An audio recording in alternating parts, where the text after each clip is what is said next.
সালামু আলাইকুম বন্ধুরা।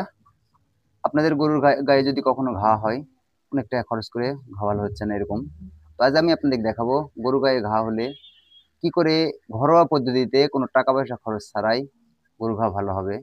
তো এটা করতে আমার প্রয়োজন হবে একটি রসুন, সরিষার তেল এবং কিছু গুঁড়া হলুদ। তো আমি আজকে আপনাদের একবার তৈরি করে দেখাবো পুরোপুরি।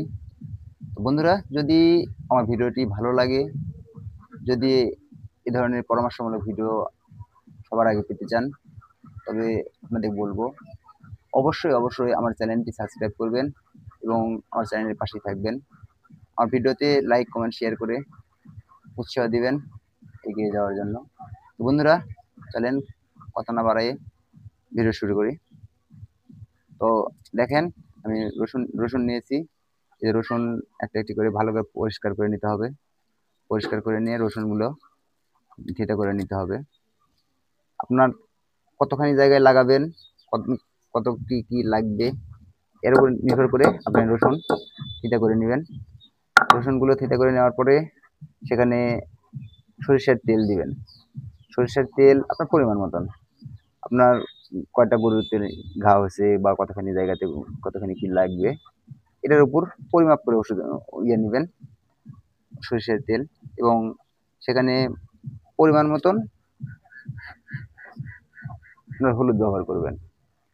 এক কথায় কম বা বেশি ব্যাপার না, কারণ এখানে কোনো সাইড ইফেক্ট নেই, কোনো নেই। তো আপনারা যদি এইভাবে করে মিক্সড করে নিয়ে এই জিনিসটা সবচাইতে বেশি ভালো হয় আগুনে হিট দিতে হবে।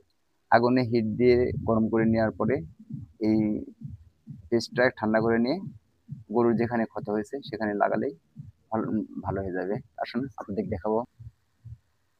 তো আমি এই যে আগুনে হিট দিয়ে নিচ্ছি। হিট দিয়ে ফুটানোর পরে আমার গরুর যেখানে ঘা হয়েছে সেখানে লাগাবো। তো 1 থেকে 2 দিন লাগালেই ইনশাল্লাহ ভালো হয়ে যাবে আশা করি।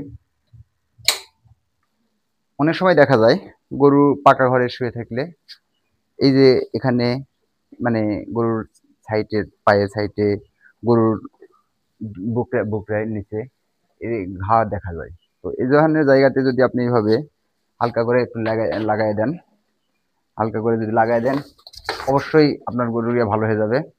তো বন্ধুরা, আমার ভিডিওটি যদি আপনাদের ভালো লাগে, আমার ভিডিওটি দেখে যদি একটি লোক উপকৃত হয়, তবে আমার সার্থকতা। তো আসেন, আপনাদের একটি কথাই বলবো, আপনারা বেকার না থেকে, যারা এখনো বেকার আছেন, তারা ছোট পরিসরে হলেও কিছু করার চেষ্টা করেন। এবং আমার ভিডিওটি যদি ভালো লাগে, সবাই লাইক কমেন্ট শেয়ার করে পাশে থাকবেন। ধন্যবাদ সবাইকে।